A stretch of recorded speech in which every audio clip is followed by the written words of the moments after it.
third Mondays, the colon. And next paragraph, southern part, second line from the bottom, southern is not capitalized. On the next page, 11, under Commissioner Sorensen at the top, the first Commissioner Sorensen at the top, non-pickable, pickable is one word. Next paragraph, Commissioner Sorensen, second line, retirement costs jumped 45%. On the last, next to last paragraph on the same page under Robin, Stephanie, you spell your name I-E at the end. And next one, are all commissioners, emails, commissioners, an apostrophe after the S in commissioners.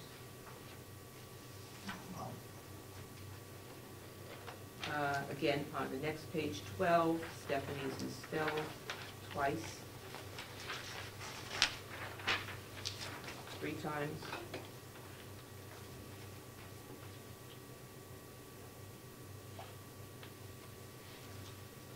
Ollie, this is Commissioner Sorensen in the middle of the page.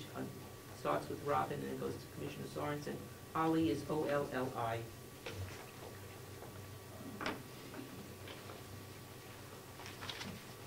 I thought I looked that up. I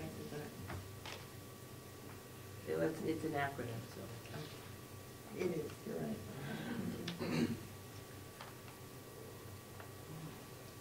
I think this, I have under Damon, I'm just wondering if that is something we could take care of, I don't know if there's some sort of mark after that, but take it out if there was comma, maybe misplaced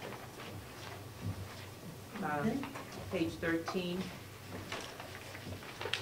first paragraph, towards the middle. Back in the spring, we did interview 2 private attorneys to have this kind of matter. That is what was beyond, that is what, that is, I don't know, a matter that is Kind of matter, beyond our control. Take out the word was, doesn't make any sense.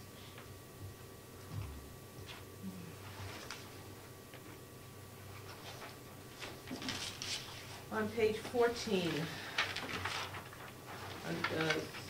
under the Albee, first, the only Albee paragraph, at the middle of that, let us assume thing. The next line says, but the complainant, not the compliant, but the complainant. Complainant, okay, you're right, okay. And the next line, Mr. Brown, question mark after previously.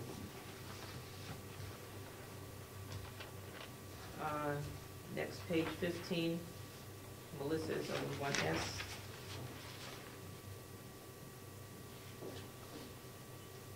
Towards the bottom, under Commissioner Sorensen, the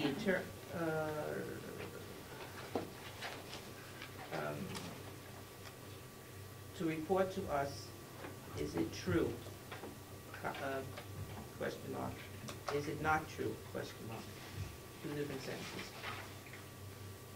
Under Melissa, towards the bottom, end in a question mark. That is a question. Under Maureen, not do you get them, but did you get them?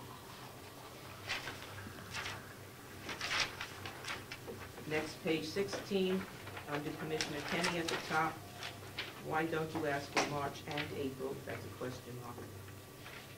Question mark, in the last line there, the press, question mark, and then new sentence, how, and then that one is a question mark. Next one, Commissioner Sorensen, what? I didn't say What? I didn't say anything to Damon, so it should really be,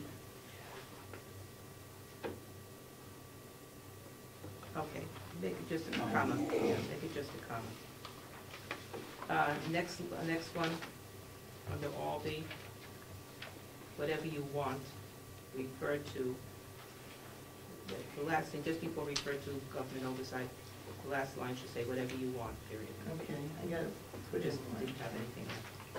And Damon, the next line under Melissa, the last line under Melissa should be Damon Steele, please. I think he wants his name spelled correctly, it's Damon.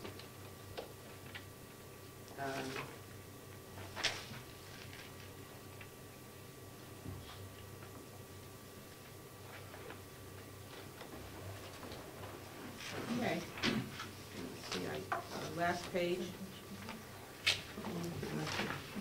The last thing on the last page, under Sorensen, our purpose is for the is to use the taxpayers' money wisely. That's all. I've got something on the 18th. It keeps being said that Mr. O'Mara is from Rockingham County, and I know him previously, he's from Hillsborough County. Is that? Yeah. Okay. Which Thank you. page, Charlie? It's all The right. first on the first page, first line on the 18th. All right, I can change that. And that keeps being said by commissioners, it's not. Hillsborough, you said? Hillsborough. It's from Hillsborough. Thank you. Takes care of it? Thank God, yes. So did you get it all? Oh, You have it? yes. Now, I want to ask a question. Sure. Now that they've been corrected, Mm-hmm. what happens to them? All right, I correct them, you know. You retype them? I retype them, and then when they're corrected, I put it on the bottom, corrected minutes, of such and such a minute, of such and such a meeting, and I let Stephanie know, and she posts them. Because these go on as drafts. And she Yes. posts them again? As approved, as approved. She'll take out the draft Take out the draft, and put in the corrected minutes. because they have to be, they can be in draft form, according to the right to know. Right. But, so, Okay. So you send them back in? I send them to Stephanie after I make all the corrections. So it's on the web? Yes, yes, and I keep a list of the corrections. And somewhere in those minutes as corrected, right? Yes. Okay. Actually, I didn't see them. I have to check it out. Okay. I make a motion to approve. the Point of minutes. order, Yes, Mr. Murphy? the January 11th minutes, Yeah. Yeah. I asked, excuse me, I asked if the paperwork had been started. It's not in there. Regarding what, Mr. Brown? The paperwork for the pellet boilers, it's not in there. Where should it be? So are you in public input? I don't know where you are. Yeah, By public input. I didn't actually go, I watched the video and wrote down all my questions and comments that have not been put in the minutes. So if you wanna sit here, it's gonna, you wanna table the minutes till next week, and I'll go through it, because I've got, let me see, I've got 1, 2, 3, 4, 5, 6, 7, 8, 9, 10, 11, 12, 13, 14, 15 things that have been omitted. Okay. If you would submit those to the clerk, we will get those inserted into the minutes. So we will table the minutes until next week. Fine, thank you. Approval of them, okay? We did Thank you. approve those already. The 11th? No, the 11th, we didn't approve. We approved the 18th. The 18th we approved. Okay, so you'll get those, Yep. Mr. Brown, and we'll incorporate them in. Thank you. Okay, do you have any other minutes to approve? Non-public. Non-public, Yeah, you already, I gave non-public Monday to you. which, what date? I have October, November, No, those are the ones we have to December, look at. January. No, we have to look at those. Which No, one did you she's just get? asking for approval? Yes, we have to look at them. Okay. Okay, so, zoning, which one, I give you some minutes Monday too. Yeah, I've got December 21st. Okay, let's do it then. Okay, December 21st. Did you see, oh, you didn't see? Oh, you could put them. I got December 7th.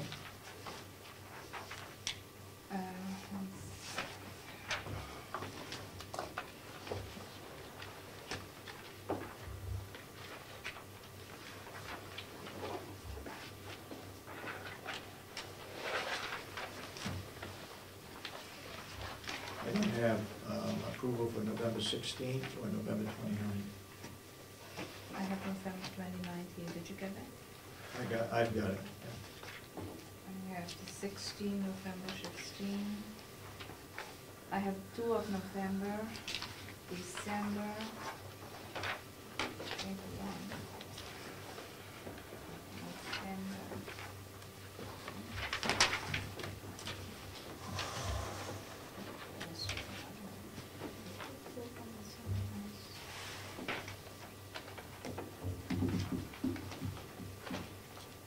So let me start with November. I haven't seen any of these. I haven't seen any of these. What? I haven't seen any of these. Okay. So you want to read them? We'll table those I would until like to next read week. them, yes. I don't want to take up time if there's anything Would between you the tell meetings. me, do you have the other one back? Those are the original ones. Which one? Oh, Can you tell me the dates again, please? That one we table it till next, or you just want me to say? November 16th, November 29th, December 7th, and December 21st. That's November, and January 4th. January 4th. Okay? Are we done with the minutes? No, if you table them, then they're done then. Okay. Okay, I think the question came up regarding the process that we use in bidding. Basically, we go by the RSAs. Excuse me.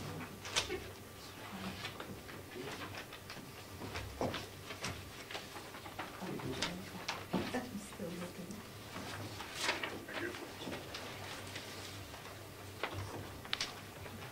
Which one?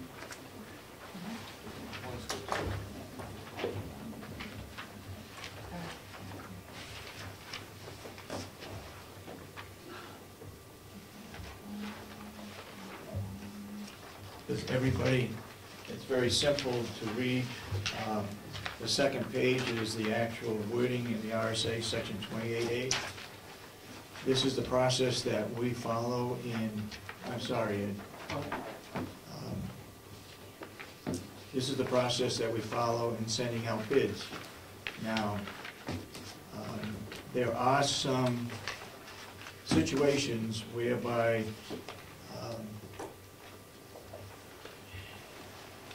it depends on what we're bidding on. It's a case-by-case basis. However, most of these are followed, all of these are followed. In the case of a federal grant, we had federal specifications that we had to follow in addition to these, okay? And if anybody wants to know how the commissioners function, what we do, it's all by RSAs. I have a thick manual down on my desk. It is, I have requested that the New Hampshire Association of Counties redo the responsibilities of the commissioners and the county delegation, bring it up to date with the RSAs, and that is forthcoming, and hopefully within the next 2 months we should have that available.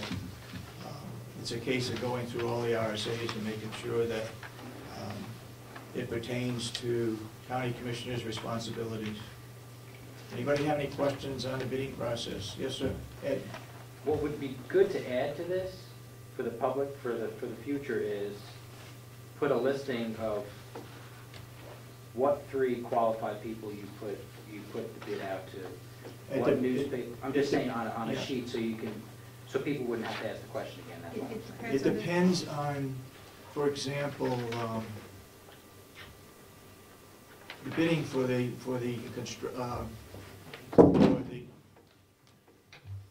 bidding for the installation of the boilers. We sent that out to the 4 companies that have boilers to sell. Okay, so it was for them. That wouldn't necessarily be true for something else. Okay? And I'm sure if that answers your question, but we'll get back to it. Mr. Babson? I think that's an excellent idea. That list of 5 bidders that you went out to on the, Yeah. I went and found the ones I could on the internet. One was a producer of pellets. Yeah. One was a seller of boilers. And that covers you according to the law. What you need to do is to have someone go over who you're sending the bids to, so that the bid pertains to the industry the people are in. It makes no sense to send installation of a pellet machine to somebody that's producing wood pellets. That shouldn't even be counted as one of the projects. And if they're published, then someone could say, okay, why did you do this? And you might add a sixth one because you and the people here can't be expected to know everything of what they do. Someone would say, well, this is a bad one, send it out to somebody else. We do list where it was sent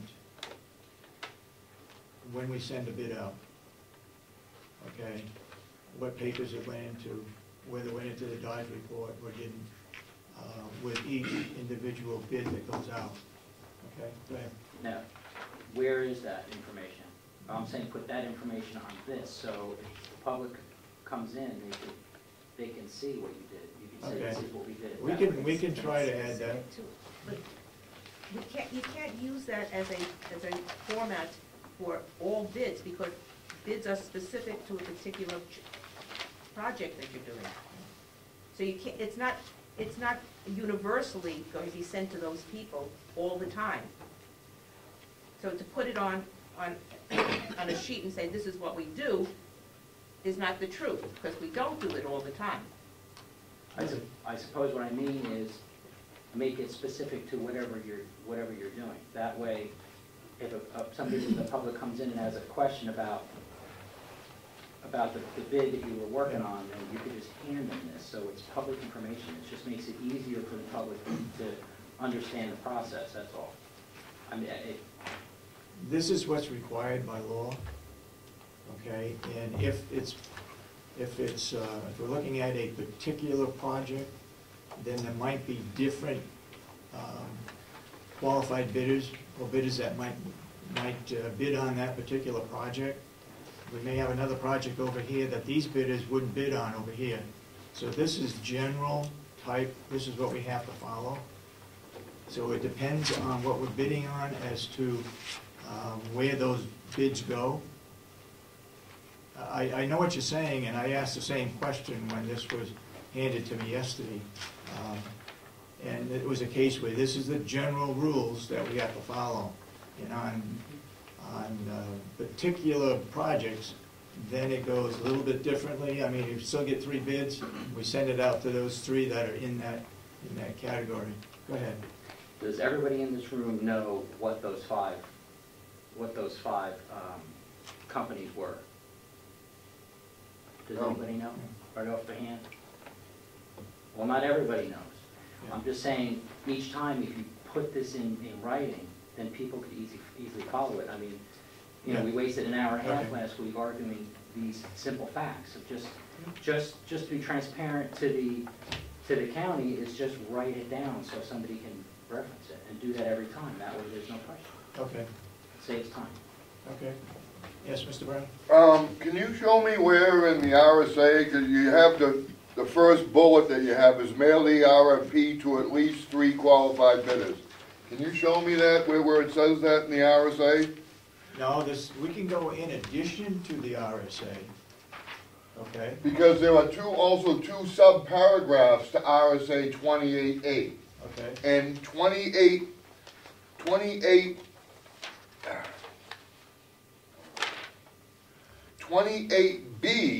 is open bidding. And that states competitive bidding required by a county in accordance with the provisions of RSA 28, 8, 8-A and 8-C shall be open to any person or legal entity wishing to submit a bid to the county, which is in direct contradiction to your first bullet of mailing the RFP to at least 3 qualified bidders.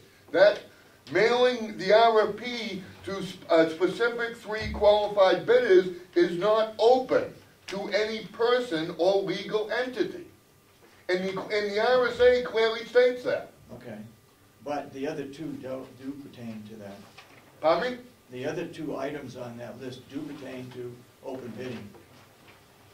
Yes, but if you only send it out to 3 people, No, no, no, no. It says and/or. well, yeah, but, well then, And/or. well, you would have to strike all, because you would have to make it open to any person or legal entity. It's Yeah. clearly stated in the, and or just gives you the right not to make it open to any person or legal entity. Okay, I see what you're talking about. We'll look at that again.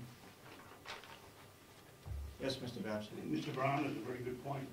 It should say qualified bidders and advertise. If you begin sending out the bids to just certain bidders, then it's certainly not an open process. If you put it in, send it out to 3 bidders and put it in the paper, then it is an open process.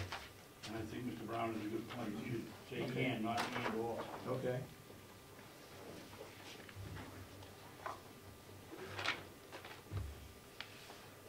Okay, any other points regarding the bidding? Okay, if not, we're gonna move into reports and get these people back to work, and we'll get back to non-public minutes before we leave today's meeting. So, Will, would you come? Any other reports to be given, by the way? Hold it, let's get to these. Okay. Morning. Good morning.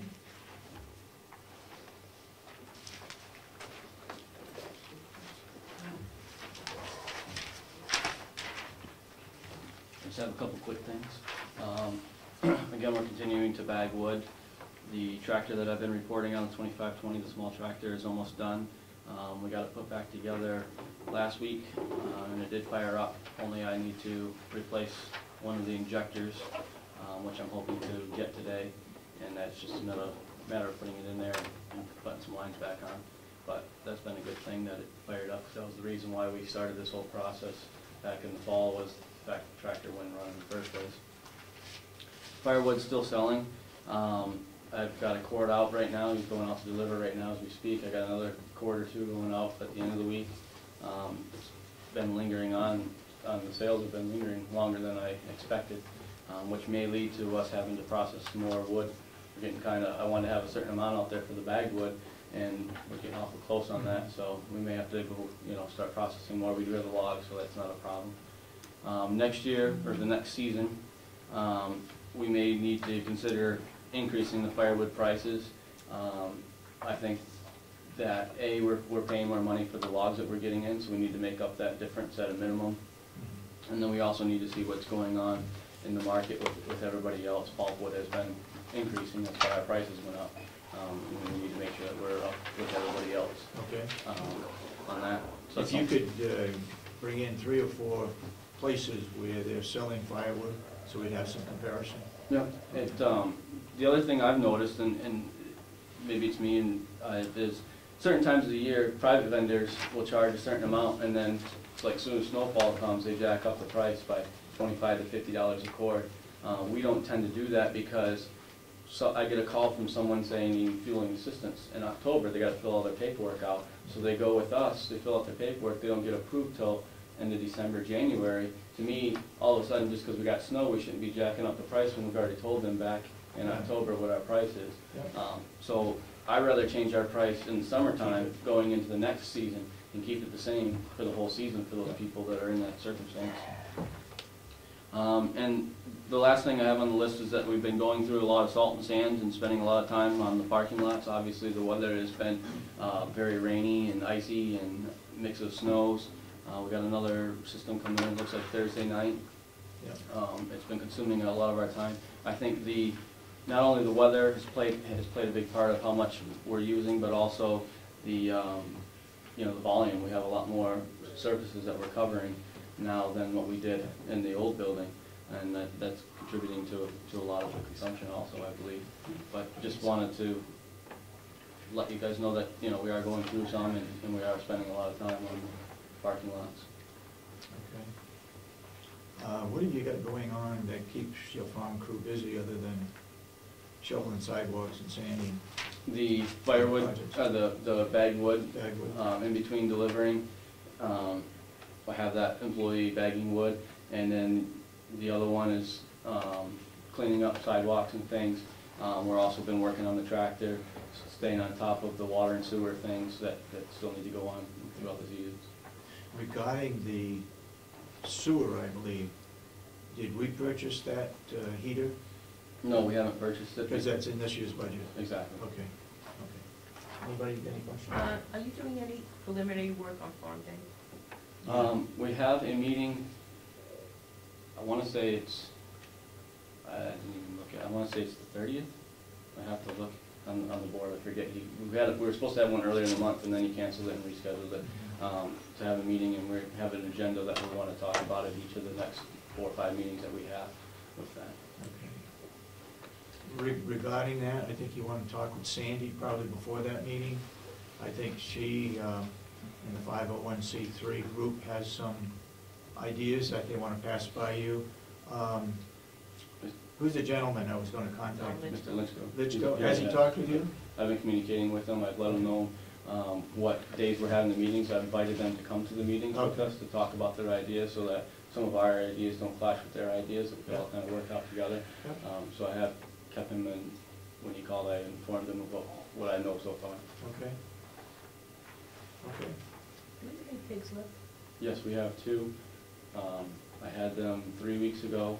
I had them bred. I believe between today and tomorrow That's my next would be their next heat if they didn't take. So far, it's looking good that they did take. And then that's with one. The second one, we'll know, I should know by next week if she took. And we'd be looking at late April for piglets. Good. Anything further? You have anything, Commissioner Kennedy? No. Okay, thank you, Will. Thank you. Jason, please.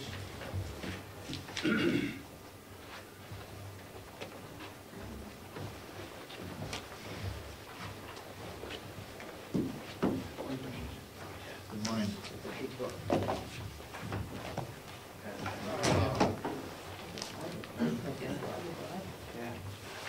This is for you to read this weekend. Oh, I'd like nice. to. Thank you.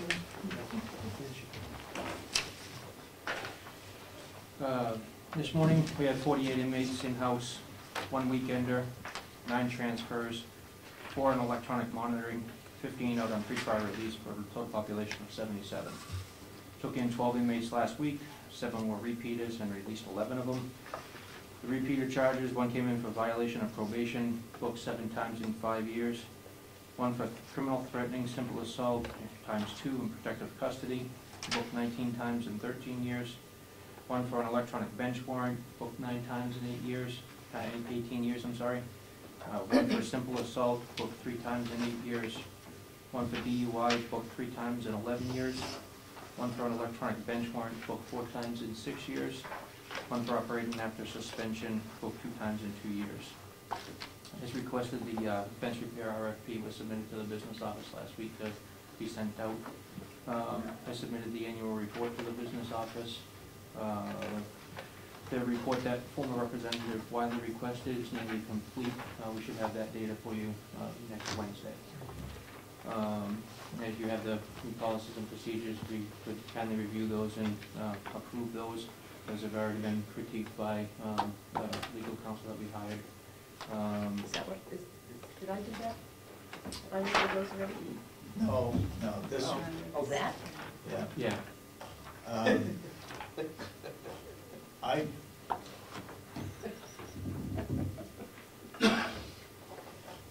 Let me go back. Let me ask a question. How were these put together? What kind of documentation did you use? How large did you come up with these? I looked at what the other counties were doing. Okay. And I drafted what I liked out of those Yeah. procedures. That would fit with our county. Okay. And now that's been submitted to legal counsel for review and critique and finalization. Okay, the legal counsel has looked at the total manual, Yes. and he or she, do we have a letter or anything saying that they had reviewed these? Could we get one? I have an invoice from them dictating the hours that they had spent on it. Okay. But I can get a letter from them. Either that, or if the invoice shows